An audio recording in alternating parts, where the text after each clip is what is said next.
नमस्कार मित्रों, स्वागत है आपका करंट अफेयर एनालिसिस की सीरीज़ में। देख लेते हैं आज हमारे कौन कौन से इंपॉर्टेंट आर्टिकल हैं। कल हम लोगों ने स्किप कर दिया था क्योंकि कल बहुत इंपॉर्टेंट आर्टिकल नहीं थे। तो जब भी इंपॉर्टेंट आर्टिकल्स होंगे तो हम डेली बेसिस पर डिस्कस करेंगे, अदरवाइज़ हम 2 डेज़ को एक साथ मिक्सअप करके ही डिस्कस किया करेंगे। ठीक है, तो कौन कौन से आर्टिकल्स आज हमारे लिए इंपॉर्टेंट है, कौन कौन से डिस्कस करने हैं वो हम देख लेते हैं। तो आज वर्ल्ड अस्थमा डे है, 5 मई है, विश्व अस्थमा दिवस के बारे में जानकारी लेंगे। उसके बाद ग्लोबल इनिशिएटिव फॉर अस्थमा, जिसे गीना बोलते हैं। फिर उसके बाद देखेंगे कि वास्तव में अस्थमा क्या है। फिर एक रिपोर्ट आई है हाल ही में, जिसे global report on food crisis, जिसे GRFC इन शॉर्ट कहा जाता है। उसके बाद देखेंगे हॉर्न ऑफ अफ्रीका क्या है। फिर उसके बाद हमारा जो आर्टिकल है वो है global network against food crisis. अभी हाल ही में एक एस्टेरॉयड आया था, उसको हल्ला हो रहा था कि 29 अप्रैल को दुनिया ख़त्म हो जाएगी। तो देख लेते हैं वो एस्टेरॉयड के बारे में हम भी चर्चा कर लेंगे। फिर हाल ही में एक यूनिकोड कंसोर्टियम नाम का एक नॉन प्रॉफिट ऑर्गेनाइजेशन है, इस ऑर्गेनाइजेशन भी चर्चा में है, तो इसके बारे में भी जानेंगे। उसके बाद एक Neyveli lignite corporation India limited है, NLC इंडिया लिमिटेड, तो इसके बारे में चर्चा करेंगे क्योंकि हाल ही में इसने कोल प्रोडक्शन स्टार्ट कर दिया है। उसके बाद एक कन्नड़ पोइट है KS निसार अहमद, इनके बारे में देखेंगे। हाल ही में 84 की आयु में इनका निधन हो गया है। फिर है नॉन अलाइन मूवमेंट यानी गुटनिरपेक्ष आंदोलन, क्योंकि उसकी कल एक वर्चुअल मीटिंग सबमिट हुई थी, यानी कि वीडियो कॉन्फ्रेंसिंग के जरिए। तो देखेंगे कि नेम क्या है, बहुत इंपॉर्टेंट टॉपिक है। उसके बाद भारत मार्केट एक मार्केट प्लेस है ये, तो इसके बारे में चर्चा करेंगे। फिर उसके बाद देखेंगे bay of Bengal boundary layer experiment यानी बबल क्या है, क्योंकि बबल को अभी डिप्लॉय किया गया है to know about the mechanism of Indian south west monsoon specially. It is collaborated with the UK based organisation. Next topic है हमारा रिन्यूएबल एनर्जी पर एक क्रिसिल की research, CRISIL credit rating agency है, इसकी एक रिपोर्ट आती है, बहुत ही अच्छी रिसर्च करता है इस पर ये। फिर उसके बाद देखेंगे इस रिन्यूएबल एनर्जी के पार्ट के रूप में major solar parks in India. तो चलिए स्टार्ट करते हैं हमारा आज का पहला आर्टिकल। पहला आर्टिकल वर्ल्ड अस्थमा डे से रिलेटेड है। कब मनाया गया, कैसे मनाया गया, जैसा कि आप इस फिगर में देख रहे होंगे, इस बार जो वर्ल्ड अस्थमा डे 2020 है कोविड-19 पेंडेमिक की स्थिति में आया है, यानी कोविड-19 महामारी के दौर में है। तो कोविड-19 के चक्कर में बाकी कोई बीमारी को भुला दिया गया है, बाकी लगता है बाकी बीमारी ही नहीं है। तो इस वर्ल्ड अस्थमा डे के बारे में देखते हैं कि इसका जो थीम आपको दिख रहा होगा वो है एनफ अस्थमा डेथ्स। ठीक, कब मनाया जाता है, कैसे मनाया जाता है, चलिए चर्चा करते हैं। ये एक एनुअल इवेंट है, ध्यान रखें कैसी इवेंट है। Annual it means it is celebrated on every year, प्रत्येक साल ये सेलिब्रेट किया जाता है। एनुअल इवेंट है, कौन करता है, तो ग्लोबल इनिशिएटिव फॉर अस्थमा, जिसे शॉर्ट में बोलते हैं गीना। ठीक है, कारण क्या है, क्यों मनाया जाता है, तो improve asthma awareness and care and around the health and around the world. Theme for the 2020 day of world asthma day, that is enough asthma deaths. उसके बाद है कि सबसे पहले ये कब मनाया गया, तो सबसे पहले 1998 में मनाया गया था वर्ल्ड अस्थमा डे को। 1998 में कहाँ मनाया गया था, तब हुआ क्या था कि जो ग्लोबल इनिशिएटिव फॉर अस्थमा जब ये लॉन्च की गई थी WHO कोलैबोरेशन से, WHO इसका साथ है और USA के एक इंस्टीट्यूशंस हैं, national health institute of USA, वो इसमें जुड़े हुए हैं, क्योंकि उन दोनों की ये एक जॉइंट इनिशिएटिव है। कौन, GINA, ठीक है, ग्लोबल इनिशिएटिव फॉर अस्थमा। तो सबसे पहले 1998 में इसका एक कॉन्फ्रेंस किया गया था इस इनिशिएटिव को लॉन्च करने के लिए। तो वो किया गया था स्पेन के बार्सिलोना शहर में। तो वहाँ पर ही सबसे पहले 1998 में वर्ल्ड अस्थमा डे को मनाया गया। और ये माना जाता है, एक्चुअल में आज 5 मई है, तो 5 मई को ही वर्ल्ड अस्थमा डे मनाया जाता है, ऐसा नहीं है, बल्कि ये तय किया गया था कि मई का जो भी पहला मंगलवार पड़ेगा, उस मई के पहले मंगलवार को क्या करेंगे, वर्ल्ड अस्थमा डे मनाया जाएगा। तो इस बार का मंगलवार कब पड़ा है, 5 मई को, तो इसलिए 5 मई को वर्ल्ड अस्थमा डे मनाया जा रहा है। तो ये बात ध्यान रखें। लेकिन जो ग्लोबल इनिशिएटिव फॉर अस्थमा था, उसने ये डिसाइड किया हुआ था कि 2020 से, यानी henceforth of 2020 every 5 May will be celebrated as world asthma day. यानी ये बताया गया था कि 5 मई को ही विश्व अस्थमा दिवस मनाया जाया करेगा। 2020 के ऑनवर्ड जितने भी, अब 2021 में फिर 5 मई, 2022 में भी 5 मई। तो इसके लिए एक कैंपेन लॉन्च करना था, तो उस कैंपेन लॉन्च करना था 2020 में, लेकिन ये तो आ गया, कौन आ गया, कोविड-19 पैंडेमिक। तो ऐसी स्थिति में अब इसकी वो जो कैंपेन लॉन्च होना था, जिसमें ये निर्णय लिया जाना था कि हर साल 5 मई को ही मनाया जाएगा, तो उस कैंपेन को टाल दिया गया है इस कोविड-19 पैंडेमिक से। तो देखते हैं कि 2021 में कब मनाया जाएगा, कि इस बात पर निर्णय हो पाता है कि नहीं कि 5 मई को ही मनाया जाएगा कि नहीं। यदि ये अगर ऐसा निर्णय नहीं किया गया कि 5 मई को ही मनाया जाएगा, तो फिर निश्चित रूप से ये अगली 2021 में 4 मई को मनाया जाएगा, क्योंकि एक दिन कम हो ही जाएगा साल में। अब देखते हैं कि ग्लोबल इनिशिएटिव फॉर अस्थमा ये क्या है। इसको लॉन्च किया गया था एक्चुअल में 1993 में। ये किसका कोलैबोरेशन है? तो पहली बात तो ये है, आपको ये ध्यान रखना है कि इस ग्लोबल इनिशिएटिव फॉर अस्थमा को, यानी GINA को या गिना को, किस किस के द्वारा लॉन्च किया गया है। एक तो वर्ल्ड हेल्थ ऑर्गेनाइजेशन है, फिर उसके बाद एक national heart lung and blood institute and national institute of health USA। ठीक है, यानी USA के इसमें 2 इंस्टीट्यूट हैं। कौन कौन से इंस्टीट्यूट हैं USA के? National heart lung blood institute, national institute of health, ये 2 हैं USA के, एक और दूसरा ये। तीसरा है वर्ल्ड हेल्थ ऑर्गेनाइजेशन। तो इन तीनों की इनिशिएटिव है, तीनों की एक पहल है, और इसी पहल के अंतर्गत वर्ल्ड अस्थमा डे मनाया जाता है। अब इस गिना के बारे में थोड़ा सा बात कर लेते हैं। और 1993 में लॉन्च किया गया था, तो बात ध्यान रखें किस किस का प्रोग्राम है, ये इनिशिएटिव किस किस का है, ये भी पता चला गया होगा। उसके बाद क्या है कि ये इसकी जो स्ट्रेटजी और जो भी प्रोग्राम होते हैं वो ऑलरेडी डिटरमाइंड होते हैं, वो निश्चित होते हैं पहले से ही, जिससे और इसके जो जितने भी निर्णय होते हैं इस GINA में एक कमेटी बनाई गई है उसके लिए। ये कमेटी बनती किस किस से, कौन कौन से लोग आते हैं इसमें? All around the world leading expert of asthma comes, यानी जो पूरे विश्व भर में अस्थमा में लीडिंग एक्सपर्ट हैं, अस्थमा के जितने विशेषज्ञ हैं, उन सब से एक कमेटी बनाई जाती है, और उस कमेटी के आधार पर इस इनिशिएटिव के निर्णय लिए जाते हैं। इस इनिशिएटिव के फंक्शंस क्या क्या हैं? तो जब भी आप इस गिना की वेबसाइट पर जाओगे तो आप ये बताएगा वी वर्क, हमने वी हटा करके इट लिख दिया है, तो we work with health care professional, यानी कि ये हेल्थ केयर प्रोफेशनल के साथ काम करता है, और पब्लिक हेल्थ ऑफिशियल, यानी लोक सुरक्षा से जितने भी लोग जुड़े हुए हैं या अधिकारी हैं, उनके साथ अराउंड द वर्ल्ड पूरे विश्व में काम करता है। जिससे क्या किया जा सके, जिससे कि अस्थमा के प्रेवलेंस को रिड्यूस किया जा सके, यानी अस्थमा व्याप्त न हो पाए। मॉर्बिडिटी मतलब रोगियों की संख्या को कम किया जा सके, मोर्टेलिटी और मृत्यु कम किया जा सके, यानी उसका व्याप्त होना, उससे होने वाले रोगियों की संख्या और उनसे मरने वाले लोग, इन सबको कम करने के लिए ही इस गिना को लाया गया था या गिना को लाया गया था। ये काम कैसे करता है? तो हमेशा ये एविडेंस बेस्ड स्ट्रेटजी पर काम करता है, और इसके पास बहुत सारे रिसोर्सेज होते हैं, इसलिए अस्थमा का ठीक से मैनेजमेंट कर पाता है, यानी अस्थमा के बारे में लोगों को जागरूक कर पाता है। जैसे कि बहुत सारी इसके पास स्ट्रेटजी होती हैं अस्थमा को कंटेन करने के, रोकने के लिए। उन्हीं स्ट्रेटजी में से एक है वर्ल्ड अस्थमा डे। क्यों? क्योंकि वर्ल्ड अस्थमा डे के माध्यम से क्या किया जाता है कि अस्थमा के बारे में अवेयरनेस फैलाई जाती है ऑल ओवर द वर्ल्ड, जिससे कि लोग अस्थमा से बच पाएँ। अब एक्चुअल हम लोग देखते हैं कि अस्थमा ही क्या है। काफ़ी देर से अस्थमा चिल्ला रहे हैं हम लोग। अस्थमा एक्चुअल में एक सांस की बीमारी, जनरली दमे की बीमारी बोलते हैं इसे लोग सामान्य हिंदी में। इसमें क्या होता है, एक ऐसी कंडीशन है जिसमें आपके जो ब्रोंकाइटिस है, यानी जो लंग के अंदर जो ब्रोंकाइटिस होता है, जो एयरवे पासेस बोलते हैं जिसे, या एयर पासेस बोलते हैं, एयरवेज होते हैं, जहाँ से आपकी ऑक्सीजन और कार्बन डाइऑक्साइड यानी कि इनफ्लो और आउटफ्लो होता रहता है आपकी ब्रीथ का। तो वहाँ जिस रास्ते से आपकी ब्रीदिंग होती है, यानी ब्रीद इन करते हो और ब्रीद आउट करते हो आप, उस रास्ते में जलन होने लगती है, इन्फ्लेमेशन होने लगती है, और वो थोड़ा सिकुड़ जाता है, कभी कभी उसमें सूजन आ जाती है। और जब खतरनाक स्थिति होती है तो आपका जो एयर पासेस है, यानी जहाँ से वायु गुजरती है, सांस आती जाती है, वो एयर पासेस की जो कुछ म्यूकस ग्लैंड होती हैं, तो वो एक्स्ट्रा म्यूकस पैदा करने लगती हैं। म्यूकस मतलब लार थूक जो पैदा होते हैं, तो वो ज़्यादा होने लगते हैं। जब आप देखना किसी को सांस की बीमारी होगी तो वो खुल करता रहेगा और ज़्यादातर खांसता रहेगा, ऐसे करता रहेगा। तो ऐसी स्थिति में क्या होता है, ऐसी स्थिति में होता यह है कि वो ठीक से सांस नहीं ले पाता है। अब क्या होता है कि ये अस्थमा बहुत ही ख़राब बीमारी है, क्योंकि इसका कोई क्योर नहीं है, इसका कोई उपचार भी नहीं है।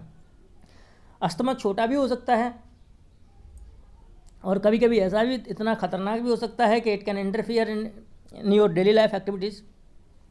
तो आपकी दैनिक जीवन की जो गतिविधियाँ होती हैं उनको भी इंटरप्ट कर सकता है। और कभी कभी तो ऐसा होता है कि ये लाइफ थ्रेटनिंग अटैक पैदा कर देता है, यानी जीवन ले जाने वाला झटका दे सकता है, आपको हार्ट अटैक लेके आ सकता है। अब अस्थमा होता किससे है? तो अस्थमा होने के दो मुख्य कारण हैं। एक तो ये है कि यदि आपकी फैमिली में ही किसी को है तो आपको होने की संभावना है, भगवान करे आपको ना हो। तो यानी एक तो जेनेटिक फैक्टर है अस्थमा होने के लिए, एक एनवायरमेंटल फैक्टर है। दोनों ही फैक्टर से हो सकता है, जेनेटिकली भी हो सकता है और एनवायरमेंटल भी हो सकता है। जेनेटिकली है तो फिर तो पता ही नहीं, फिर तो कारण ही क्या है, उसका जीन होगा, क्योंकि आपके हो सकता है कि मदर या फादर में किसी में जीन ऐसा हो जो अस्थमा के लिए रिस्पॉन्सिबल हो और आप में वो ट्रांसफ़र हो गया हो, तो आप में भी अस्थमा हो जाएगा। लेकिन एनवायरमेंटल फैक्टर जनरली जो अस्थमा रहता है वो एनवायरमेंटल फैक्टर से ज़्यादा रहता है, यानी पर्यावरणीय कारकों की वजह से ज़्यादा अस्थमा होता है। पर्यावरणीय कारकों में कौन कौन से कारक हैं जो अस्थमा के लिए जिम्मेदार हैं? तो सबसे ज़्यादा है एयर पॉल्यूशन, यानी if you are more exposing to air pollution that you are at high risk of asthma, यानी आप पॉल्यूटेड एयर में आप ज़्यादा रहते हैं, प्रदूषित वायु में, तो आप निश्चित ही आपके पास अस्थमा होने की चांसेस बहुत ज़्यादा हैं। और क्या होता है, कभी कभी एलर्जेंस, यानी जो एलर्जेंस उनको बोलते हैं जो एलर्जी पैदा करते हैं, तो कभी कभी एलर्जेंस के कारण, एयर पॉल्यूशन के कारण और एलर्जेंस के कारण, ये दो मुख्य लीडिंग कॉज हैं एनवायरमेंटल फैक्टर्स में that can cause the asthma. जो अन्य कारक हैं, अन्य कुछ सिंपल ही कारण हैं, वायुमंडल से नहीं जुड़े हैं। जैसे आप यदि एस्पिरिन या बीटा ब्लॉकर्स का ज़्यादा कंजप्शन करते हो, एस्पिरिन एक दवा है, तो यदि आप इनका ज़्यादा कंजप्शन करते हो, इनको ज़्यादा मात्रा में लेते हो, लगातार लेते रहते हो, तो ये अस्थमा का कारण बन सकते हैं। सबसे ख़राब बात यह है, there is no cure, you can only prevent it, treat it, but you can't eliminate completely. आप इसे पूरी तरह समाप्त नहीं कर सकते, आप इसे रोक सकते हैं, कम कर सकते हैं थोड़ा सा। अब देखते हैं global report on food crisis. इस कोविड-19 पैंडेमिक की स्थिति में ऑलरेडी गरीबी छाई हुई है, ये जिधर देखो उधर हंगर, हर व्यक्ति हंगरी है, विशेषकर माइग्रेंट्स लेबर की स्थिति तो बहुत ख़राब है। बड़े बड़े पैसे वालों के यहाँ खाना नहीं बन पा रहा है, सामान ख़त्म हो गया था। अब तो खैर फेज़ 3 चल रहा है लॉकडाउन का, तो कुछ रेस्ट्रिक्शंस को ईज कर दिया है, हटा लिया गया है, तो ज़रूर कुछ आसानी हुई है, अदरवाइज़ स्थिति बहुत ही ख़तरनाक थी। तो ऐसे में फूड क्राइसिस पर चर्चा करना ज़रूरी हो जाता है, और हाल ही में global report on food crisis भी रिलीज हुई है। इस रिपोर्ट में बताया गया है कि खाद्य संकट पूरे विश्व में कितना सेवियर कंडीशन में है, मतलब कितना अधिक खाद्य संकट छाया हुआ है इस दुनिया में। एक global report on food crisis यानी GRFC को 2016 से रिलीज़ किया जा रहा है, ठीक है।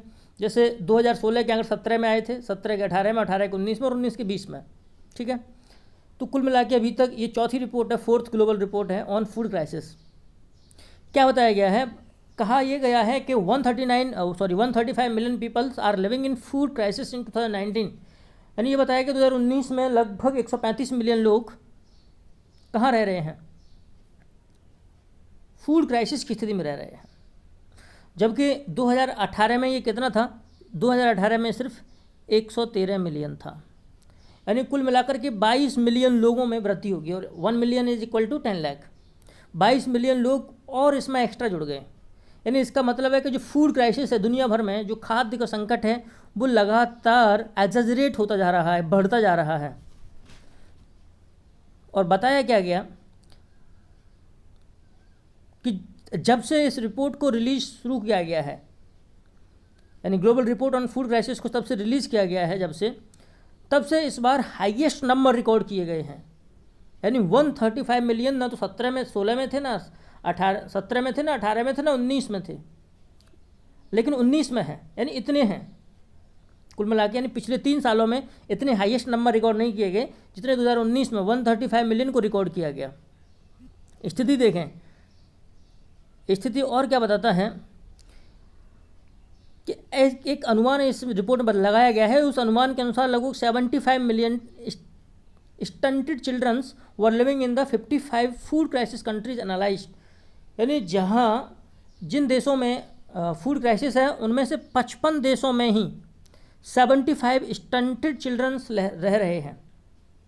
यानी जहाँ खाद्य संकट है, खाद्य संकट वाले देशों में से यदि 55 देश ले लिया जाएं तो वहाँ 75 मिलियन बच्चे ऐसे हैं जो स्टंटेड हैं, स्टंटेड का मतलब होता है ठिगना, यानी उम्र के हिसाब से यदि आपकी लंबाई नहीं होती है तो उसे स्टंटेड बोलते हैं। ठीक है, आपकी उम्र काफ़ी हो चुकी है और आपका शरीर ने ग्रोथ नहीं किया है तो उसे स्टंटेड बोलते हैं। इसी से मिला जुला एक शब्द है वेस्टिंग। तो जो वेस्टिंग में क्या होता है, ध्यान रखें, वेस्टिंग में क्या होता है, वेस्टिंग में लंबाई के अनुसार वजन नहीं होता है, तो कम वजन की स्थिति को वेस्टिंग बोलते हैं और कम लंबाई की स्थिति को स्टंटेड बोलते हैं। तो 75 मिलियन स्टंटेड जो चिल्ड्रंस थे वो फूड क्राइसिस की जो सेवियर फूड क्राइसिस है जिन कंट्रीज़ में वहीं रह रहे थे। यानी ये बताने वाली बात है, इस रिपोर्ट का कहने का मतलब ये है कि फूड क्राइसिस की वजह से बच्चों का जो ऑल ओवर द डेवलपमेंट है वो कंटेन हो रहा है, वो रुक रहा है, वो पूरा नहीं हो पा रहा है, हिंड्रेंस उसमें काफ़ी क्रिएट हो रही हैं। ऐसा बताया गया है कि इस फूड क्राइसिस के लिए जो जिम्मेदार चीज़ें हैं वो कौन कौन सी जिम्मेदार चीज़ें हैं। कन्फ्लिक्ट्स, संघर्ष लोगों के बीच में, इनसिक्योरिटी, असुरक्षा वाज द मेन ड्राइवर्स। यानी अभी भी पूरी दुनिया में जितना खाद्य संकट आता है तो खाद्य संकट का मुख्य कारण ऐसा नहीं है कि फूड अवेलेबल नहीं है, फूड अवेलेबल है लेकिन वो लोगों तक पहुंच नहीं पा रहा है। तो उसका कारण क्या है, कन्फ्लिक्ट्स हैं और इनसिक्योरिटी है। यानी कि जो संघर्ष और असुरक्षा की स्थिति है उस चक्कर में लोग फूड तक अपनी एक्सेस नहीं कर पाते हैं। लेकिन ये भी बताया गया है कि कुछ वेदर एक्सट्रीम्स, जो चरम मौसमी घटनाएं हैं और जो इकोनॉमिक शॉक्स हैं, यानी जो कभी कभी इकोनॉमिक स्थिति भी ख़राब हो जाती है, तो जब ज़्यादा स्थिति ख़राब हो जाती है तो उसे इकोनॉमिक शॉक्स बोलते हैं, आर्थिक धक्के बोल सकते हैं। ये भी महत्वपूर्ण कारण बन के उभर रहे हैं। यानी जनरली पहले क्या था कि जो कन्फ्लिक्ट्स और इनसिक्योरिटी थी इन्हीं की वजह से फूड क्राइसिस की स्थिति होती थी, लेकिन फ़िलहाल वेदर एक्सट्रीम्स यानी कि कभी कभी बादल फटना, बड़ा चक्रवाती तूफान आ जाना, कभी कुछ बाढ़ आ जाना, सूखा आ जाना, तो इन स्थितियों के कारण और कुछ इकोनॉमिक आर्थिक हालत ख़राब होने के कारण भी फूड क्राइसिस की स्थिति बन रही है। और जो वेदर एक्सट्रीम और इकोनॉमिक शॉक्स हैं they are increasingly becoming the significant causes for the food crisis in all over the world. आगे क्या बताया गया है, आगे बताया गया है कि जो 77 मिलियन पीपल हैं वो ऐसी स्थिति में रह रहे हैं कि जहाँ एक्यूट फूड क्राइसिस है, यानी वहाँ खाद्य सुरक्षा एकदम लो लेवल की है, वहाँ उस स्थिति में है 77 जो मिलियन पीपल हैं। और विशेषकर जो सर्वाधिक फूड क्राइसिस वाले स्थिति में जो लोग रह रहे हैं वो मिडिल ईस्ट एशिया में है। ठीक है, या तो मिडिल ईस्ट में है या एशिया में है। हालांकि मिडिल ईस्ट मध्य पूर्व एशिया का ही हिस्सा है, तो कुल मिलाकर के एशियन कॉन्टिनेंट में ज़्यादा लोग रह रहे हैं जो कहाँ हैं, सेवियर फूड क्राइसिस की स्थिति से गुजर रहे हैं वो लोग। ठीक, आगे क्या है, लेकिन फिर भी एज ए कॉन्टिनेंट अगर हम बात करें तो जो अफ्रीका है, Africa had the largest number of actually food insecure people. ठीक है, यानी एक्यूट फूड इनसिक्योरिटी सर्वाधिक अफ्रीका महाद्वीप में है, वहीं सबसे ज़्यादा लोग एक्यूट फूड इनसिक्योरिटी से यानी खाद्य असुरक्षा से गुजर भी रहे हैं। और विशेष करके कौन सा है, हॉर्न ऑफ अफ्रीका वाले कंट्रीज़। ठीक है, कौन सा हॉर्न ऑफ अफ्रीका वाले कंट्रीज़ देखने वाले हैं, साउदर्न अफ्रीका यानी दक्षिणी अफ्रीका का क्षेत्र, दक्षिणी अफ्रीका महाद्वीप का क्षेत्र है, मैं साउथ अफ्रीका कंट्री की बात नहीं कर रहा हूँ। फिर उसके बाद सेंट्रल अमेरिका और पाकिस्तान, यानी सबसे ज़्यादा कहाँ है, सबसे ज़्यादा अफ्रीका में है। फिर अफ्रीका के भी किस क्षेत्र में है, हॉर्न ऑफ अफ्रीका, सोमालिया का नाम तो सुना ही होगा, वहीं है हॉर्न ऑफ अफ्रीका में ही। तो सबसे ज़्यादा पहले अफ्रीका में भी हॉर्न ऑफ अफ्रीका और दक्षिणी अफ्रीका की तरफ सदर्न अफ्रीका। फिर उसके बाद सेंट्रल अमेरिका, यानी कुल मिलाकर के जिन्हें वेस्ट इंडीज़ कंट्रीज़ कहते हैं उधर वेस्ट इंडीज़ में। फिर उसके बाद पाकिस्तान में। ठीक, तो कुल मिलाकर के इन क्षेत्रों में फूड इनसिक्योरिटी ज़्यादा है। तो आप ये मैप देख सकते हैं, इस मैप के माध्यम समझ सकते हैं कि हॉर्न ऑफ अफ्रीका में क्या है। जब आप अफ्रीका का पूरा मैप देखेंगे तो वो आपको एक हनी ट्रैप की जो दिखाई देगा, मतलब जो मधुमक्खी का छत्ता होता है उस जैसा दिखाई देगा आपको। ठीक है, तो इस हॉर्न ऑफ अफ्रीका में कौन कौन से कंट्री आते हैं, तो पहला तो है एक सोमालिया। ठीक है, उसके बाद दूसरा है इथोपिया, यानी एक था सोमालिया, दूसरा है इथोपिया, और एक यहाँ आप छोटा सा देख रहे होंगे जिबूती। ठीक है, और एक है इरिट्रिया।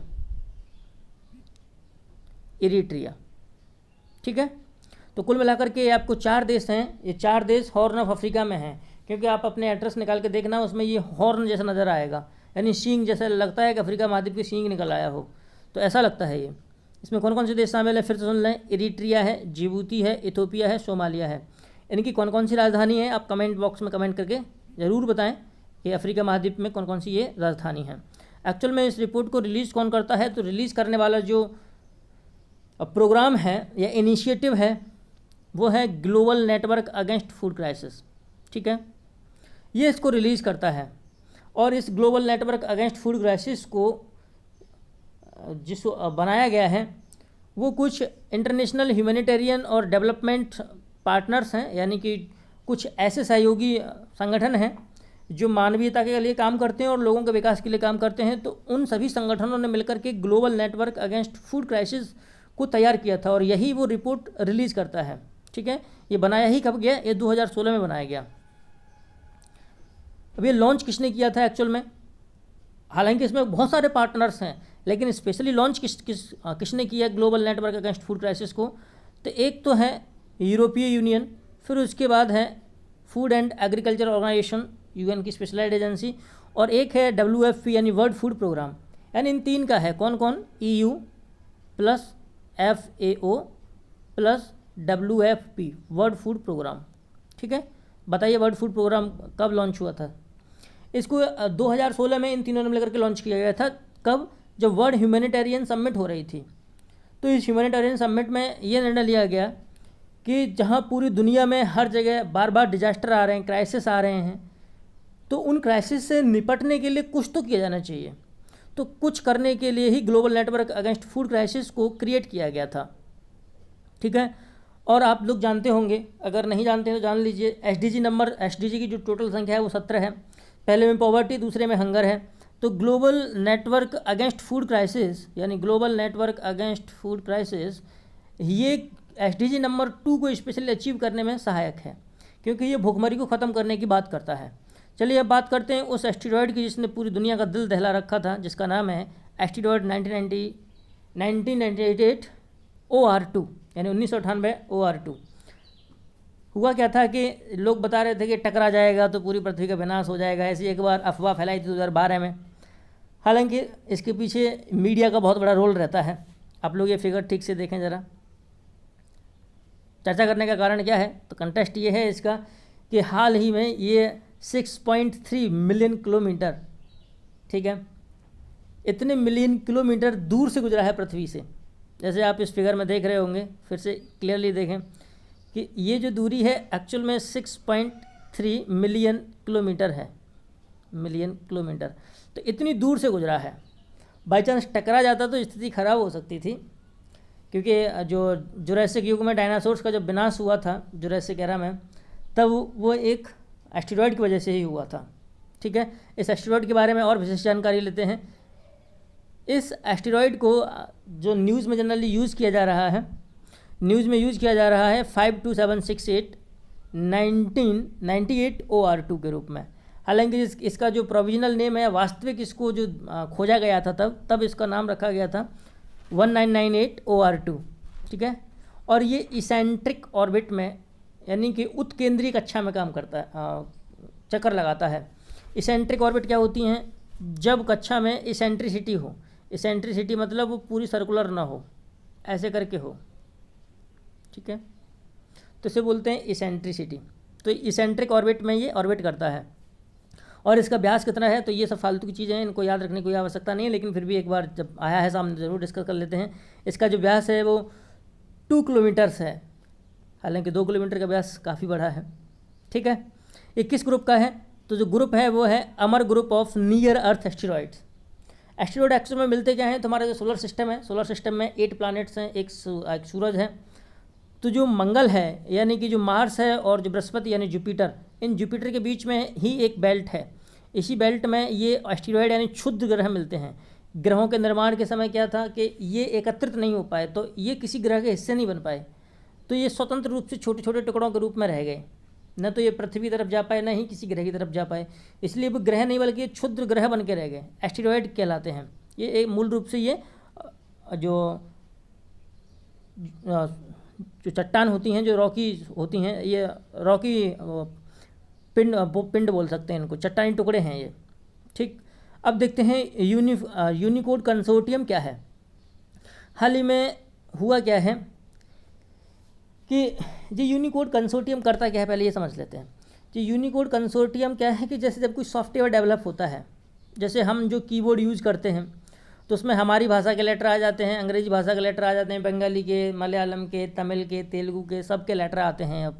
तो शुरुआत में कीबोर्ड में ऐसा नहीं था, शुरुआत में पहले सिर्फ इंग्लिश के ही लेटर आते थे, ठीक है, या फिर हिंदी के ही आ पाते थे। रीजनल लैंग्वेजेस के लेटर उस सॉफ्टवेयर में या कीबोर्ड में नहीं आ पाते थे। लेकिन यदि किसी लेटर को यूनिकोड कंसोर्टियम के द्वारा रिकमेंड कर दिया जाता है कि इसे स्टैंडर्ड में, मतलब स्टैंडर्ड जो लेटर्स हैं उनमें शामिल कर लिया जाए, जैसे अ को इसने रिकमेंड कर दिया, तो फिर अब जितने भी सॉफ्टवेयर कीबोर्ड बनेंगे उनमें अ लिखा आएगा या अ का ऑप्शन आएगा। तो इससे अभी हाल ही में क्या हुआ है कि जो तेलुगु की जो अल्फ़ाबेट हैं, तेलुगु भाषा के जो अक्षर हैं, उनमें कुछ तमिल भाषा के लेटर्स को इंक्लूड करने की बात कही है। विशेषकर 2 अक्षर हैं, यानी तमिल लैंग्वेज के 2 जो लेटर्स हैं उनको तेलुगु लिस्ट में शामिल करने को कहा है, क्योंकि उन 2 लेटर्स का उपयोग तेलुगु भाषा में भी होता है।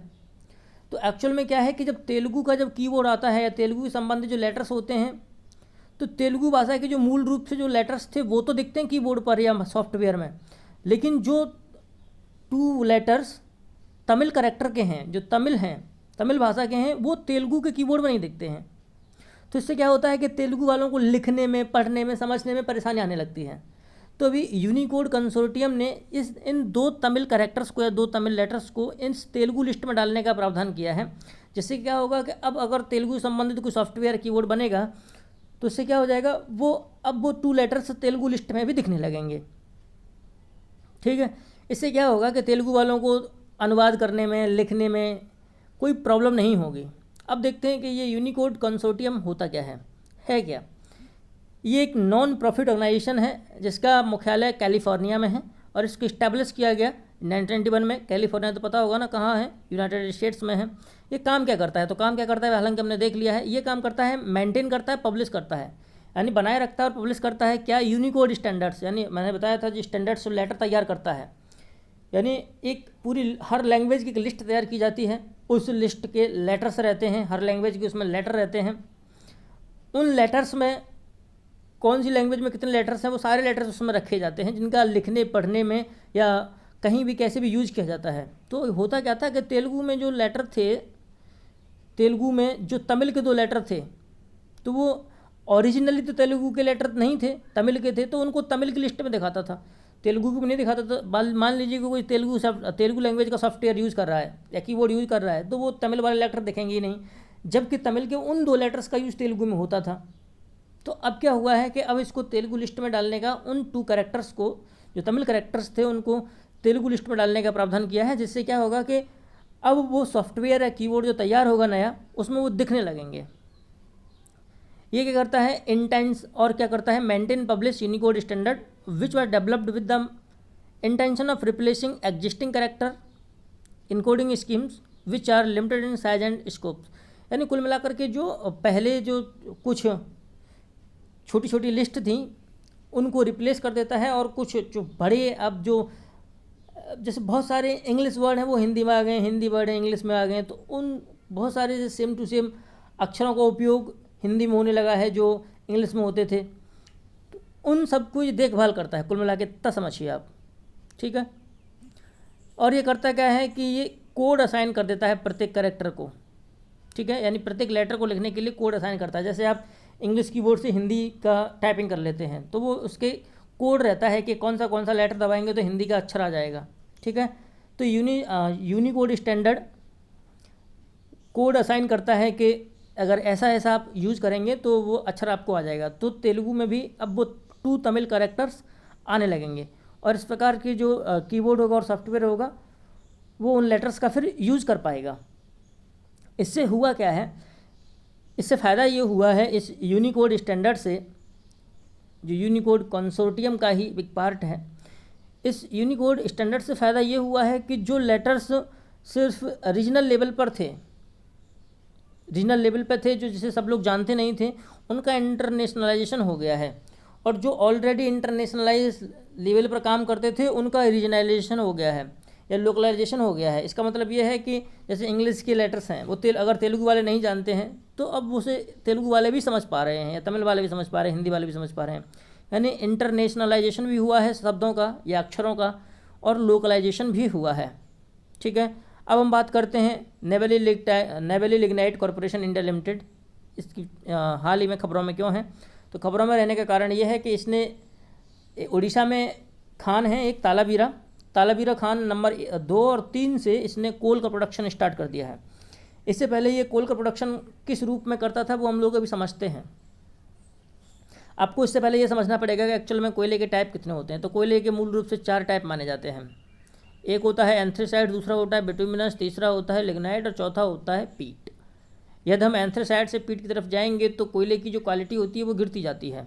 ठीक है, तो जो NLC इंडिया लिमिटेड है अभी तक जनरली वो लिग्नाइट में ही थी, लिग्नाइट को ही माइन करती थी, यानी लिग्नाइट को ही निकालती थी। लेकिन लिग्नाइट को यहाँ कोयला ही नहीं समझा जा रहा है, कोयला नहीं समझा जाता है, हालांकि ये कोयले की श्रेणी में आता है साइंटिफिकली। लेकिन अब यहाँ जो कोयले की बात की जा रही है, यानी अभी जो हाल ही में जो NLC इंडिया लिमिटेड ने जिस कोयले को एक्सट्रैक्ट किया है वो बिटुमिनस कोयला है।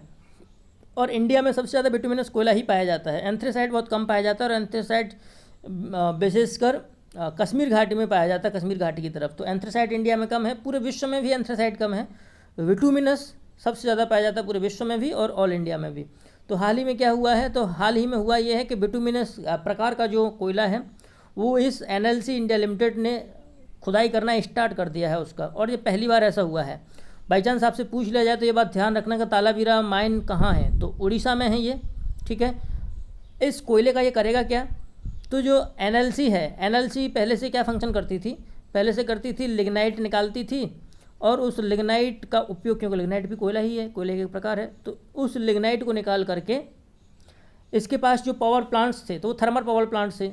थर्मल पावर प्लांट्स का मतलब होता है कि वे पावर जनरेशन प्लांट या इलेक्ट्रिसिटी जनरेशन प्लांट जहाँ कोयले को जला करके विद्युत पैदा की जाती है। तो यहाँ पहले क्या होता था कि लिग्नाइट को जला करके विद्युत पैदा की जाती थी। ठीक है, अब लिग्नाइट से प्रदूषण बहुत ज़्यादा होता है, क्योंकि उसकी क्वालिटी बिटुमिनस से तो कम ही है। इससे क्या होगा कि अब जो कोयला जो निकाला जा रहा है तालाबीरा खान से, इस तालाबीरा खान से निकाला गया कोयले को कि वर्तमान में जो पावर प्लांट्स उसके चल रहे हैं NLC के, और जो फ्यूचर में स्थापित करेगी उन सब में उसका यूज़ कर पाएगी। यानी NLC मुख्य रूप से 2 ही काम करती है, एक तो कोल को एक्सट्रैक्ट करती है, कोल को एक्सट्रैक्ट निकाल करके उसका यूज़ अपने पावर जनरेशन प्लांट में लगा देती है।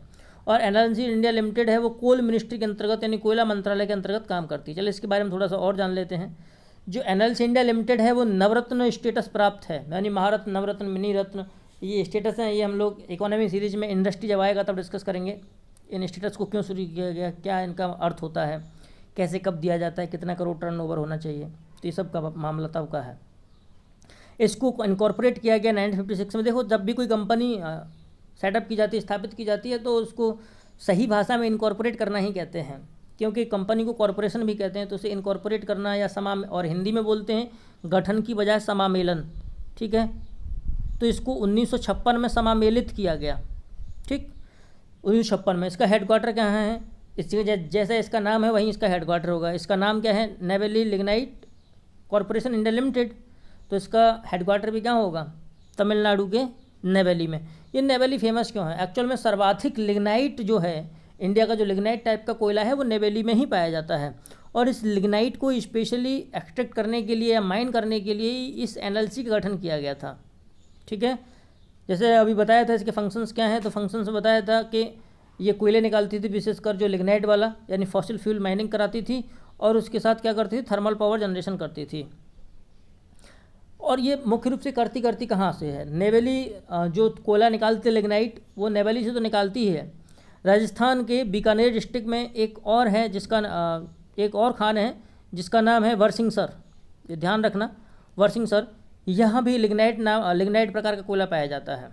अब देखते हैं एक कन्नड़ पोएट जिनका 84 की उम्र में निधन हो गया है हाल ही में, बहुत ही फेमस पोइट्स थे जिनको नित्योत्सव कवि कहा जाता था। ध्यान रखें, इधर देखें, नित्योत्सव कवि कहा जाता था। उनका निधन हो गया है। ठीक है, ये फेमस क्यों हैं? फेमस इसलिए हैं क्योंकि उनकी एक बहुत ही इम्पोर्टेंट आइकॉनिक जो पोएम जो रिलीज हुई थी, जिसका उसका नाम ही था नित्योत्सव। नाम क्या था उसका? नित्योत्सव। तो बाई चांस पूछ लिया जाए, क्योंकि कर्नाटक म्यूजिक एक अलग है, मतलब कर्नाटक जो संगीत घराना है वो अलग घराना है, और कर्नाटक का जो कन्नड़ है, यानी कन्नड़ कर्नाटक में बोली जाती है और मलयालम केरल में बोली जाती है, जो दो भाषाएं हैं।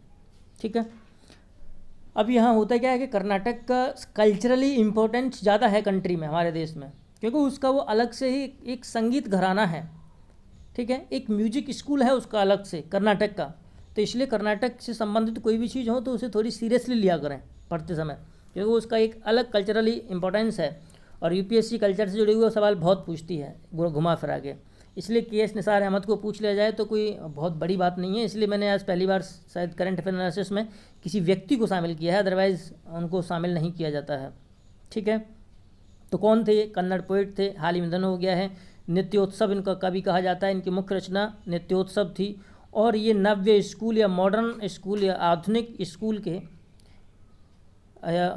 स्कूल के इनको मुख्य कवि माना जाता है, और 2008 में इनको पद्मश्री अवार्ड दिया गया था। उसके बाद देखते हैं अब नॉन अलाइन मूवमेंट क्या है।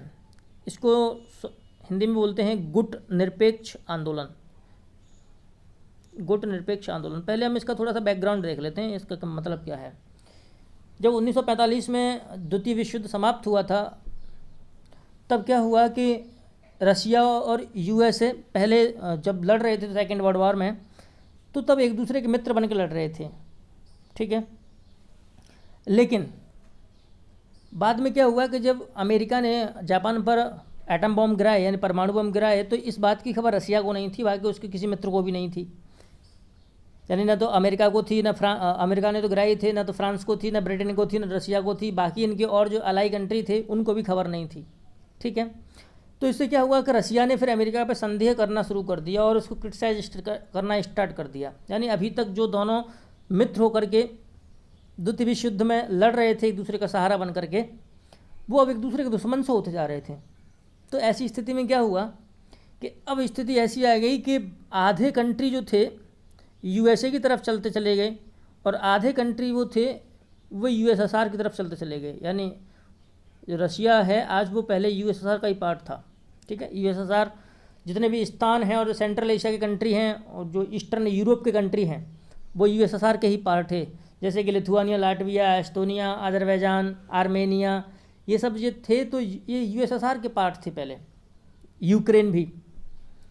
और उन सब में से यानी यूएसएसआर का जब विघटन हुआ 1991 में, 1991 में जब उसका डिसइंटीग्रेशन हुआ, तो सबसे बड़ा देश उसमें से जो निकल के आया वो रशिया निकल के आया। ठीक है, इसलिए हम यूएसएसआर और रशिया एक ही शब्द इस्तेमाल करें तो आप समझते रहिएगा। हालांकि दोनों को एक साथ इस्तेमाल हम कर नहीं सकते, लेकिन फिर भी बोलने के लिए आप ज़रा सहूलियत बरतें। ठीक, तो तब क्या हुआ था कि द्वितीय विश्व युद्ध के बाद यूएसए और जो यूएसएसआर था वो दो धड़े हो गए थे इस पूरी दुनिया में। अभी तक 1945 तक ऑल ओवर द वर्ल्ड जिसका जो पावर ग्रुप थी, जो पावर था, जिसका प्रभुत्व था पूरी दुनिया पर, डोमिनेंस था, वो यूके था, यूनाइटेड किंगडम था। लेकिन इस यूनाइटेड किंगडम का प्रभुत्व जाता रहा द्वितीय विश्व युद्ध के बाद। क्यों? क्योंकि द्वितीय विश्व युद्ध में प्रमुख भूमिका यूएसए और यूएसएसआर की उभर के आई। यानी अब यूरोप का द्वितीय विश्व युद्ध से यूरोप का पतन हो गया, यूरोप डिक्लाइन कर गया, और यूएसए यानी North America as a continent, या पूरा कहो कि United States of America as a country rise करके आया बहुत ज़बरदस्त तरीके से, ग्लोबल पावर बन गया। तो उधर नॉर्थ अमेरिका में यानी पहले दुनिया 1945 के युद्ध से पहले की दुनिया यूनिपोलर थी, यानी एक ध्रुवीय शक्ति थी, क्योंकि यूके ही पहले पूरे संसार का मुखिया था। 1945 में क्या हुआ? 1945 में ये दो मुखिया निकल के आ गए, यूएसए और यूएसएसआर। जो पहले यूनिपोलर वर्ल्ड था, एक ध्रुवीय विश्व था, अब वो दो में बट गया, क्योंकि एक पावर ब्लॉक इधर आ गया, दूसरा पावर ब्लॉक यानी शक्ति का जो समूह था वो इधर आ गया। तो क्या हो गया? ये बाईपोलर वर्ल्ड हो गया।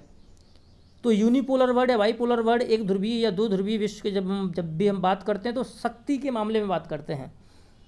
जैसे फ़िलहाल क्या है, फ़िलहाल रशिया है, चाइना है, इंडिया है, ये थोड़े उभर रहे हैं, तब भी यूनाइटेड स्टेट्स ऑफ अमेरिका यानी अमेरिका के बराबर कोई भी शक्तिशाली नहीं है। तो वर्तमान में भी विश्व यूनिपोलर है, बाइपोलर नहीं है। लेकिन 1945 से लेकर के 1991 तक, जब तक कि इस यूएसएसआर का विघटन नहीं हो गया था, तब तक दुनिया बाइपोलर रही। और इन यूएसए और यूएसएसआर ने एक दूसरे को नीचा दिखाने के लिए एक शीत युद्ध स्टार्ट कर दिया, कोल्ड वॉर जिसे बोलते हैं। यानी इन्होंने बस फाइट नहीं की, अदरवाइज फाइट यानी कि वार जैसी स्थिति हमेशा बनी रही। यानी यूएसएसआर और यूएसए के बीच युद्ध वाली स्थिति हमेशा बनी रही, लेकिन युद्ध नहीं हुआ। यानी सिर्फ इसीलिए बोलते हैं कि जो कोल्ड वॉर होता है या शीत युद्ध होता है वो विचारधाराओं का युद्ध होता है। यानी इन्होंने अपने कामों से एक दूसरे को नीचा दिखाया, ऐसे बुड़बकबाजी की कि इधर कभी उधर कुछ कर दिया, कभी उधर कुछ कर दिया। अपने यहाँ इन्होंने परमाणु टेस्ट करना, बड़े बड़े मिसाइल बनाना स्टार्ट कर दिए, अंतरिक्ष में जा रहे हैं, एक दूसरे के खिलाफ भड़का हुआ बयान दे रहे हैं। बस स्थिति ये थी कि दोनों ही समझते थे कि अगर युद्ध हो गया तो मामला तीसरे युद्ध तक पहुँच जाएगा, इसलिए युद्ध नहीं किया, बल्कि ये शीत युद्ध तक ही रह गए। ठीक है, तो शीत युद्ध का मतलब यही है, विचारधाराओं का युद्ध, एक दूसरे को नीचा दिखाना। जैसे भारत में क्या है, भारत में हमेशा शीत युद्ध जैसी, भारत और पाकिस्तान में शीत युद्ध जैसी स्थिति रहती है। लड़ाई होती है थोड़ी बहुत, लेकिन वो उस स्केल पर नहीं होती जिसे हम वार डिक्लेयर कर पाएँ, क्योंकि पाकिस्तान आतंकवाद का राह लेकर के काम करता है। ठीक है, तो तब क्या हुआ कि पूरी दुनिया के देशों में जो हाल ही में जो नए, क्या बोल सकते हैं हम उन्हें, जो नव उदित कंट्री थे, उनके सामने दिक्कत हो गई। दिक्कत क्या हो गई? दिक्कत इस बात की हो गई कि वो अभी अभी तो उनका वो आज़ाद हुए हैं ब्रिटेन के चंगुल से, ऐसे तैसे निकले हैं द्वितीय विश्व युद्ध के बाद। अब ये यूएसए और यूएसएसआर आ गए फालतू के कुत्तों की तरह लड़ने के लिए। तो अब क्या होगा, वो किधर जाएं? ठीक है, यूएसए इकोनॉमिक असिस्टेंस देकर के आर्थिक सहायता दे रहा है, यूएसएसआर दे रहा है। यानी ये यूएसए और यूएसएसआर इतनी सहायता दे रहे थे जैसे कि ये देश हमारे चंगुल में आ जाए, ये देश हमारे पार्ट का हिस्सा बन जाए, ये देश हमारे पार्ट का हिस्सा बन जाए। तो कुल मिलाकर के यूएसए और यूएसएसआर में पावर गेम हो रहा था, पावर गेम। ठीक है, यानी शक्ति का खेल हो रहा था। And everyone, both of them, everyone want to increase its own power by joining the hand with newly independent countries. तो जो नए नए राष्ट्र थे वो अभी जो उदय हुए थे, इनका आज़ाद हुए थे चंगुल से, ब्रिटेन के से, उनको ये फंसाना चाहते थे अपने अपने शक्ति समूहों में। यूएसए कहता था कि हमारे पास आ जाओ, हम ये करेंगे, हम वो करेंगे। यूएसए और इंडिया के रिलेशन शुरुआत में अच्छे नहीं रहे। उसके पीछे सबसे बड़ा कारण ये था क्योंकि यूएसए को उम्मीद थी कि इंडिया हमारे क्लब को ज्वाइन करेगा। नाटो संगठन था वो तभी बनाया गया था, यूएसए लेड नाटो है। ठीक है, तो इस नाटो को इंडिया ने ज्वाइन नहीं किया, जबकि पाकिस्तान ने ज्वाइन कर लिया। इसीलिए पाकिस्तान के लिए यूएसए के हर्ट में एक सॉफ्ट कॉर्नर हमेशा रहता है, इसीलिए क्योंकि इंडिया ने यूएसए का दबाव बिल्कुल नहीं माना, कभी नहीं माना, ना तो यूएसए का माना ना यूएसएसआर का माना। यूएसएसआर से 1971 में एक फ्रेंडशिप ट्रीटी की थी, वो भी जब बांग्लादेश आज़ाद हुआ था, बांग्लादेश का लिबरेशन वॉर चल रहा था, उस चक्कर में, क्योंकि यूएसए के जहाज़ थे वो बंगाल की खाड़ी तक आ गए थे इंडिया पर अटैक करने के लिए पाकिस्तान के कहने पर। क्योंकि बांग्लादेश आज जो है वो पूरी पाकिस्तान था, तो इंडिया ने क्या किया, पूरी पाकिस्तान को बांग्लादेश में चेंज करवा दिया। तो ये बात पाकिस्तान को पची नहीं, तो पाकिस्तान यूएसए से वो सब अटैकर सब बुला लिए।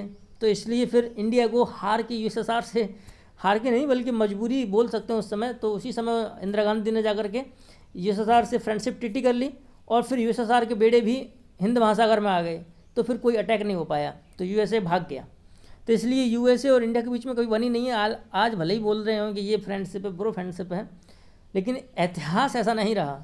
भारत का जो एकदम जो म्यूचुअल फ्रेंड है वो यूएसएसआर या रशिया रहा है। ठीक है, तो इस पावर गेम में न उलझने के लिए लोगों ने कहा कि हम तो we want to live alone, हम तो अलग रहना चाहते हैं, हमको ना तो यूएसए के चक्कर में पड़ना है ना यूएसएसआर के चक्कर में पड़ना है, इसलिए हमको अलग ही रहना है। अब क्या हुआ, तो आप ऐसे समझिए, अब इनको अलग रहना है, इसका मतलब ये किसी से क्या है, ये किसी से भी अलाइन नहीं करना चाहते। यानी अलाइन मतलब होता है जुड़ना, किसी के अनुरूप हो जाना, तो ये किसी से अलाइन नहीं करना चाहते। ठीक है, तो इसका मतलब क्या हुआ, ये नॉन अलाइन है। कैसे हैं, नॉन अलाइन, इसीलिए इसको क्या बोल सकते हैं, नॉन अलाइन मूवमेंट। यानी इन देशों ने एक मूवमेंट ही छेड़ दिया और ये कहा पूरी दुनिया के देशों से कि वो किसी भी गुट में शामिल ना हो, न तो यूएसआर के गुट में और न ही यूएसए के गुट में। इसलिए नॉन अलाइनमेंट मूवमेंट स्टार्ट हो गया, यानी गुट निरपेक्ष, यानी किसी भी गुट में ना जाओ, हम उनके प्रति निरपेक्ष रहेंगे, हमको इनके पावर गेम से कोई मतलब नहीं है, अदरवाइज हम लोग पिस जाएंगे घुन की तरह, जैसे आटे में पिस जाते हैं घुन। ठीक है, तो चर्चा में क्यों है हाल ही में, तो ये तो था NAM का जो बैकग्राउंड, हालांकि इसकी हम हिस्टोरिकल बैकग्राउंड में और डिस्कस करेंगे थोड़ा सा और, ये तो एक मोटी मोटी समझ थी। हाल ही में चर्चा में क्यों है कि ये बताया गया कि जो 4 मई को, यानी कि जो कल गुजर गया है, एक वीडियो कॉन्फ्रेंसिंग के जरिए इस नेम की सबमिट हुई थी। ठीक है, और एक ख़ास बात यह है कि इस नॉन अलाइन मूवमेंट में ये कोई एक्चुअल में ऑर्गेनाइजेशन नहीं है। नॉन अलाइन मूवमेंट ये आज भी मूवमेंट ही है, आंदोलन ही है, ये कोई संगठन नहीं है, गुट निरपेक्ष आंदोलन ही है। इसमें क्या है कि हालांकि इसको ऑर्गेनाइजेशन लोग बोलते हैं, लेकिन वास्तविक अर्थों में ऑर्गेनाइजेशन नहीं कहा जा सकता, क्योंकि इसका कोई भी परमानेंट हेडक्वार्टर नहीं है। कुछ लोग बोलते हैं कि जकार्ता में है, लेकिन वास्तव में उसे हेडक्वार्टर नहीं कहा जा सकता। ठीक है, तो इसमें 120 डेवलपिंग कंट्रीज़ हैं, यानी पूरी दुनिया में अगर यूएन के मेंबर के हिसाब से बात करें तो यूएन के मेंबर के हिसाब से कम दुनिया में 193 देश तो कम से कम है, हालांकि देशों की संख्या 215 के आसपास है। ठीक है, तो कम से उनमें से 120 कंट्रीज नॉन अलाइन मूवमेंट के हिस्से हैं, यानी ना तो वो यूएसए की तरफ गए, ना यूएसए की तरफ गए, बल्कि इस तरफ आ गए। तो कुछ लोगों ने ये भी आरोप लगाया कि आप लोग बोल रहे थे कि हम इस गुट में नहीं जाएंगे, हम उस गुट में नहीं जाएंगे, बल्कि आपने तो एक अलग से गुट बना दिया, तो ये कहाँ गुट निरपेक्ष रहा।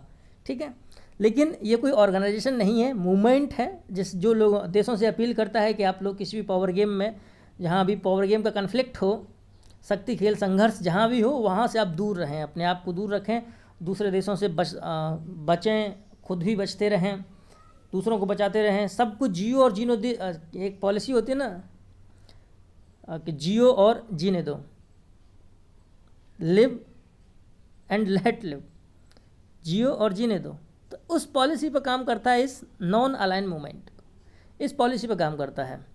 ठीक है, तो हाल ही में क्या हुआ कि इसकी बैठक वर्चुअल समिट बुलाई गई है। इस समिट को बुलाने का कारण यह है कि कोविड-19 पेंडेमिक से निपटने के लिए देशों के बीच बेहतरीन कोऑर्डिनेशन हो पाए, क्योंकि 120 कंट्री हैं, इनका अपना मूवमेंट है, तो इस मूवमेंट का उपयोग ये इस कोविड-19 पेंडेमिक से निपटने के लिए कर पाएँ तो ज़्यादा बेटर है। इसलिए इस वीडियो कॉन्फ्रेंसिंग को कंडक्ट किया गया था कल। ये है क्या, तो जैसे बताया कि ये कोई ऑर्गेनाइजेशन नहीं है एक्चुअल में, तो ये क्या है, एक फोरम है। क्या है एक्चुअल में, ये एक फोरम है जिसमें 120 डेवलपिंग कंट्रीज शामिल हैं, यानी कि विकासशील देश शामिल हैं, और इनमें से कोई भी किसी मेजर पावर ब्लॉक से, यानी किसी भी शक्ति के धड़े से नहीं जुड़ा हुआ है, यानी जो शक्ति समूह हैं उनमें से किसी भी शक्ति समूह से ये लोग नहीं जुड़े हैं एक्चुअल में। 120 मेंबर के साथ यहाँ 17 ऑब्जर्वर स्टेट्स हैं, यानी पर्यवेक्षक हैं, और जबकि 10 पर्यवेक्षक देश हैं और 10 पर्यवेक्षक संगठन हैं। इसमें जो इम्पोर्टेंट है और जो ध्यान देने वाला है वो है कि चाइना, ये जो चाइना है और ब्राज़ील है, ठीक है, चाइना, ब्राज़ील, यूक्रेन, मैक्सिको, ये जो देश हैं ये इस नॉन अलाइन मूवमेंट यानी गुट निरपेक्ष आंदोलन के हिस्से नहीं हैं। ठीक है, और पाकिस्तान तो हो ही नहीं सकता। क्यों? क्योंकि पाकिस्तान तो नाटो का मेंबर बना था, नाटो की तरफ गया था, यूएसए की तरफ गया था। ठीक है, तो ये बात ध्यान रखें कि इन 17 स्टेट्स में से इनको ध्यान रखें कि इनको इसमें नेम में ऑब्जर्वर स्टेट का दर्जा है, मेंबर का दर्जा नहीं है। ऑब्जर्वर स्टेट्स वो होते हैं जो बैठकों में भाग लेने के लिए इनको बुलाया जा सकता है, लेकिन उनको मत देते समय उनकी कोई चर्चा नहीं की जाती, उनको अलग छोड़ दिया जाता है कि तो उनको मत देने का अधिकार नहीं होता है, मेंबर्स को वोटिंग करने का राइट होता है। ठीक है, तो ये बात ध्यान रखें इस मामले में। और इतना बड़ा संगठन इतना बड़ा आंदोलन है कि ऐसा माना जाता है जैसे यूएन में सबसे ज़्यादा मेंबर कहाँ हैं, जनरली यूएन में है। ठीक है, यूएन के बाहर अगर हम आ जाएं, क्योंकि जितने भी संगठन हैं दुनिया में वो यूएन से जुड़े हुए हैं, जितने भी हैं, यूएन की कोई स्पेशलाइज्ड एजेंसी या कोई वैसी एजेंसी है, अगर उसके बाहर निकल के आ जाएं यूएन के ऑर्गेनाइजेशन से और यूएन की स्पेशलाइज्ड ऑर्गेनाइजेशन से, ठीक है, उनसे बाहर आ जाएं, तो बाकी कोई भी ग्रुप ऐसा नहीं है जिसमें 120 कंट्री हों। केवल एक गुट निरपेक्ष आंदोलन मूवमेंट ही ऐसा है, यानी यही एक ऐसा फोरम है जिसमें 120 कंट्री हैं। बाकी यदि हैं तो या तो वो यूएन का ही ग्रुप है या फिर यूएन की वो स्पेशलाइज्ड एजेंसी है। लेकिन यूएन से बाहर सिर्फ नेम ही ऐसा है, नॉन अलाइनमेंट मूवमेंट ही ऐसा है जिसमें 120 कंट्री हैं, वो भी डेवलपिंग कंट्री हैं सब के सब। ठीक है, सबसे पहले ये विचार किसके दिमाग में आया था? तो उस समय यूगोस्लाविया के राष्ट्रपति थे जिनका नाम था Joseph Broz Tito. Joseph Broz Tito, फिर से सुना है यूगोस्लाविया के राष्ट्रपति का नाम जोसेफ ब्रोज टिटो। ये थे मिस्र के राष्ट्रपति थे, इंडिया के प्रधानमंत्री थे, इंडोनेशिया के राष्ट्रपति थे उस समय सुकर्णो, और भारत के थे प्रधानमंत्री जवाहरलाल नेहरू। तो इन 4-5 लोगों ने ये विचार किया कि हमको किसी भी ग्रुप में शामिल नहीं होना है, हमको अपनी स्वतंत्र पॉलिसी अपनानी है। तो ऐसी स्थिति में हमको एक मूवमेंट खड़ा करने की आवश्यकता है। तो इसलिए क्या हुआ कि इन्होंने अफ्रीका के देशों से और एशिया के देशों से जो अभी ब्रिटेन के चंगुल से मुक्त हुए थे उन सब देशों से चर्चा की, और चर्चा करने के बाद इस निष्कर्ष पर पहुँचे कि हम एक कॉन्फ्रेंस बुलाएं। तो इन्होंने एक कॉन्फ्रेंस बुलाई इंडोनेशिया के बांडुंग शहर में। तो उस बांडुंग शहर में जो कॉन्फ्रेंस हुई उसे एशिया अफ्रीका बांडुंग कॉन्फ्रेंस कहते हैं। 1955 में हुई थी, बहुत ही इंपॉर्टेंट है इंटरनेशनल रिलेशन में ये कॉन्फ्रेंस।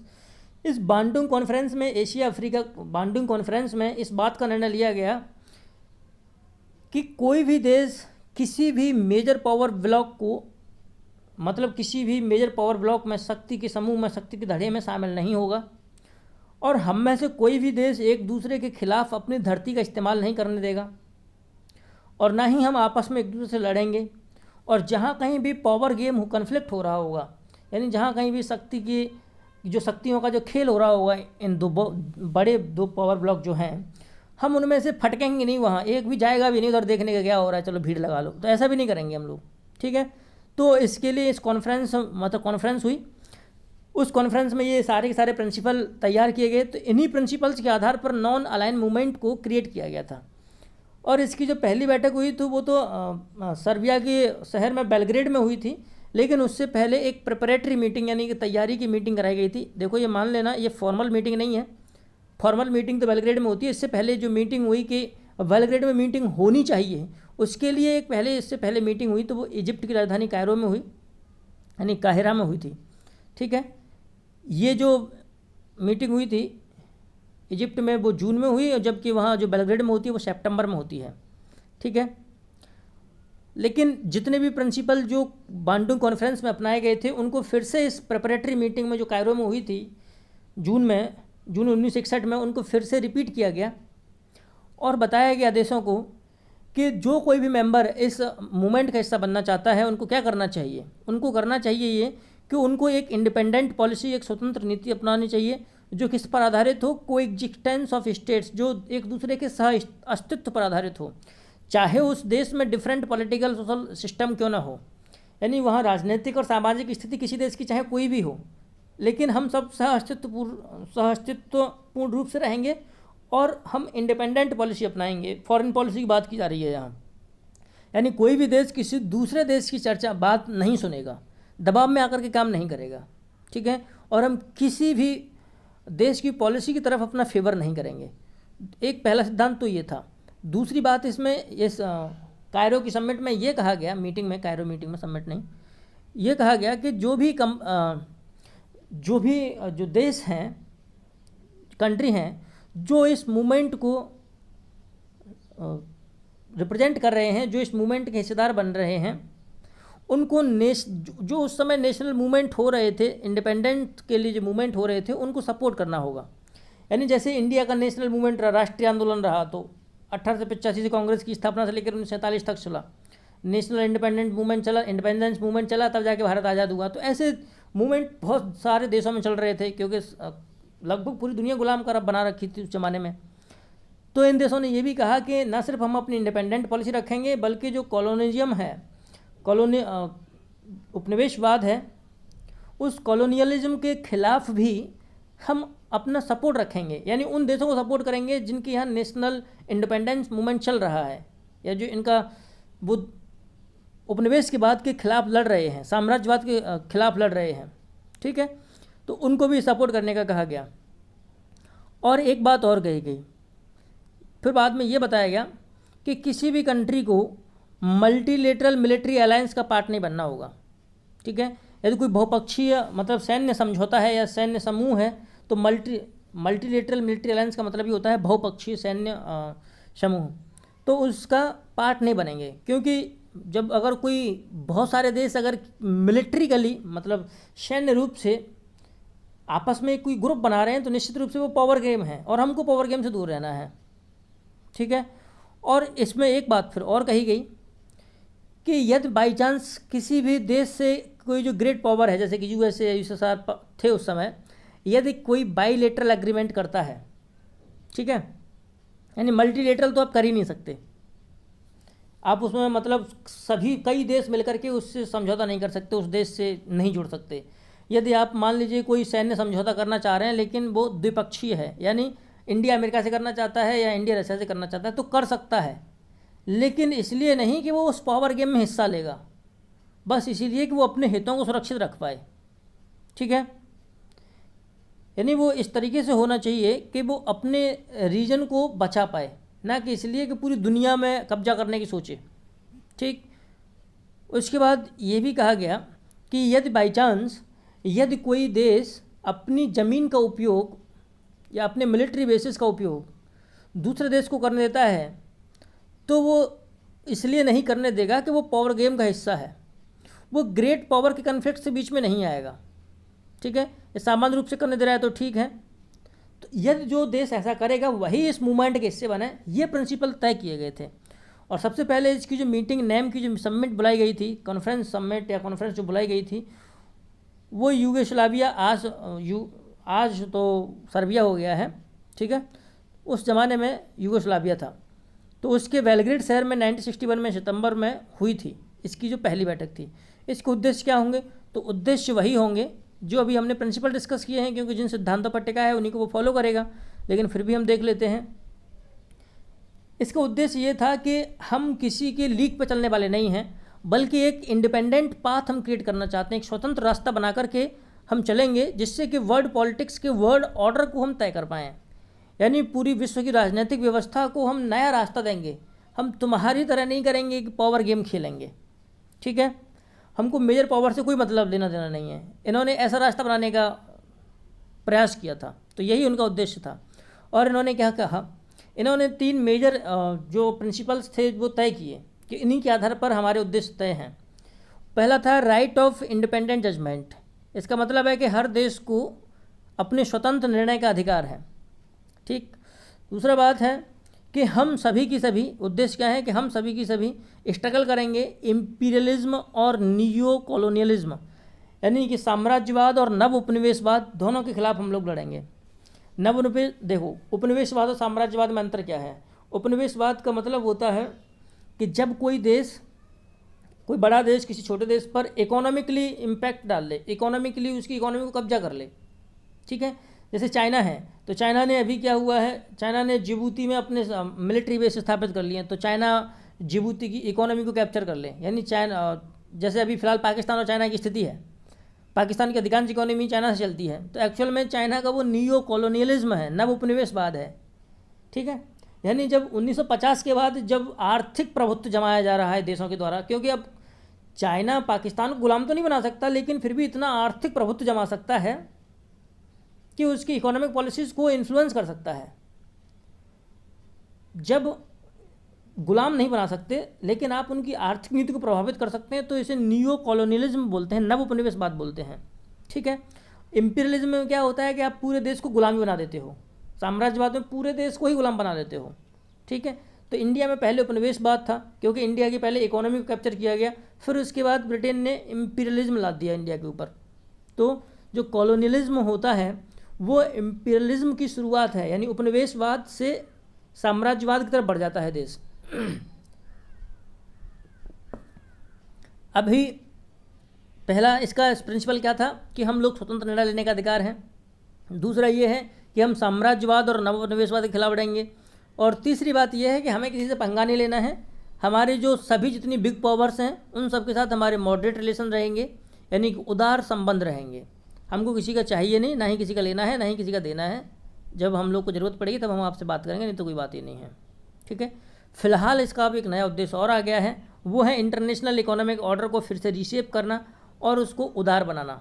यानी जो अंतर्राष्ट्रीय आर्थिक व्यवस्था है, ऑर्डर का मतलब व्यवस्था भी होती है, तो जो अंतर्राष्ट्रीय आर्थिक व्यवस्था है वो भी क्या है, वो भी विकसित देशों के द्वारा चलाई जाती है।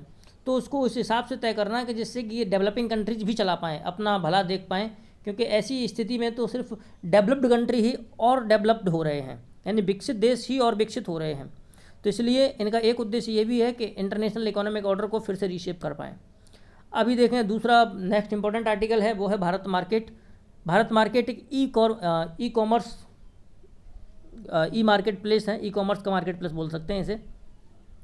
इसके माध्यम से क्या है कि पूरी जो ऑल इंडिया में जितने भी ट्रेडर्स हैं, रिटेल ट्रेडर्स हैं, वो इस मार्केट प्लेस के माध्यम से जुड़ेंगे और इसके माध्यम से क्या होगा कि जो उपभोक्ता हैं वहाँ तक पहुँचने की कोशिश करेंगे और उपभोक्ताओं तक सभी सामान की डिलीवरी हिंड्रेंस फ्री हो, यानी बाधा रहित हो, ये ऐसा करने का प्रयास करेंगे। और ख़ास बात यह है कि इसको सपोर्ट और guidance ministry of commerce and industry के माध्यम से मिल रही है।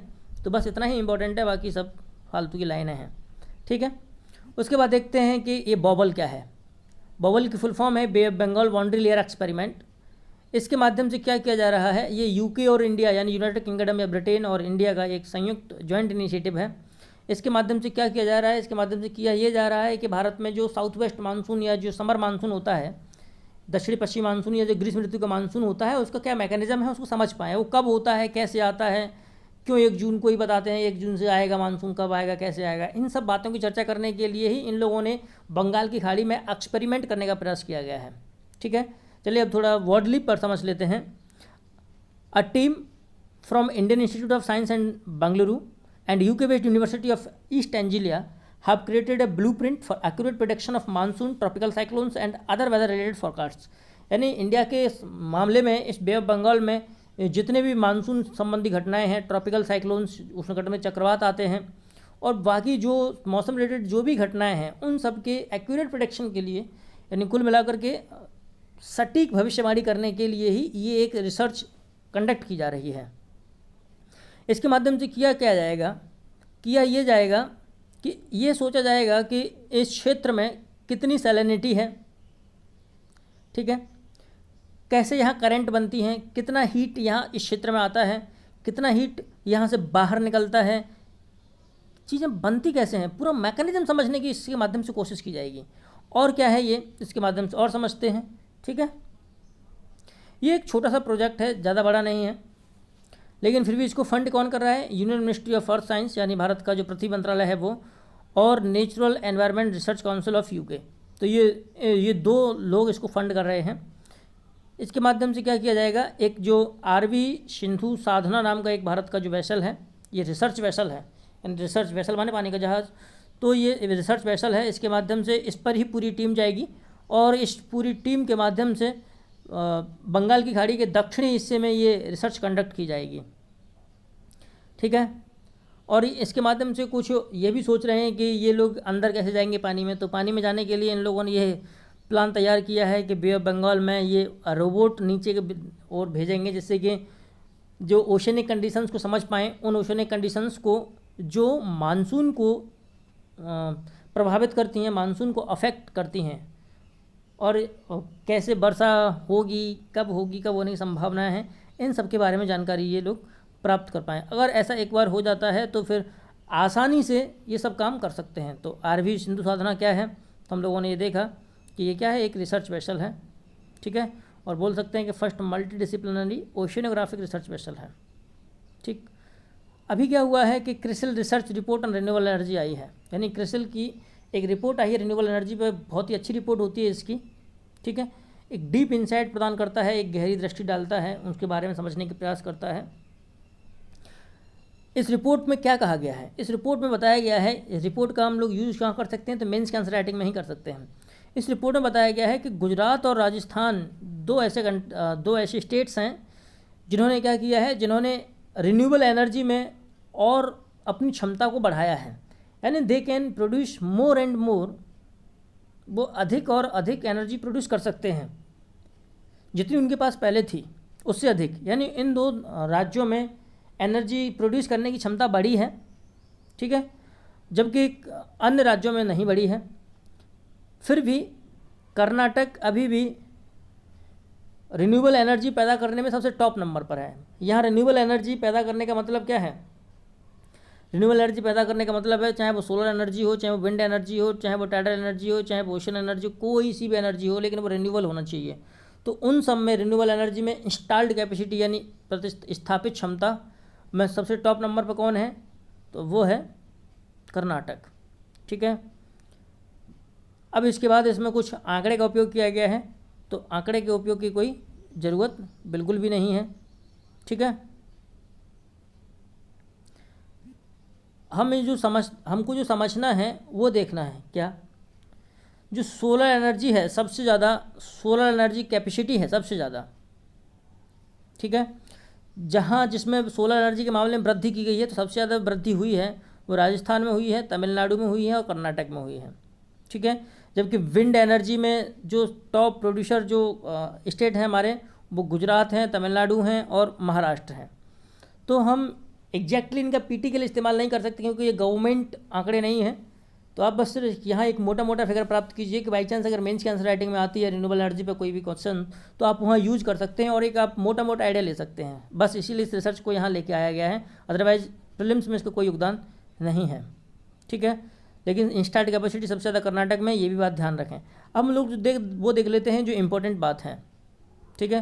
तो इम्पोर्टेंट बात क्या है? इम्पोर्टेंट बात यह है कि इंडिया के जो मेजर सोलर पार्क हैं, सोलर पार्क क्या हैं? जो सोलर पार्क हैं वो ऐसे वो पार्क होते हैं जहाँ बहुत सारे सोलर पावर प्लांट्स को इम्प्लांट किया जाता है, बहुत सारे पावर प्लांट्स लगाए जाते हैं सोलर के, सौर ऊर्जा जिनसे पैदा हो। पूरी दुनिया का सबसे बड़ा जो सोलर पार्क है वो राजस्थान में है, भादला में। ठीक है। पूरी दुनिया का सबसे बड़ा सोलर पार्क है, तो जब पूरी दुनिया का है तो भारत का तो होगा ही होगा। ठीक है। हम लोग मैप में देखेंगे कहाँ है ये भादला, राजस्थान के जोधपुर ज़िले में है।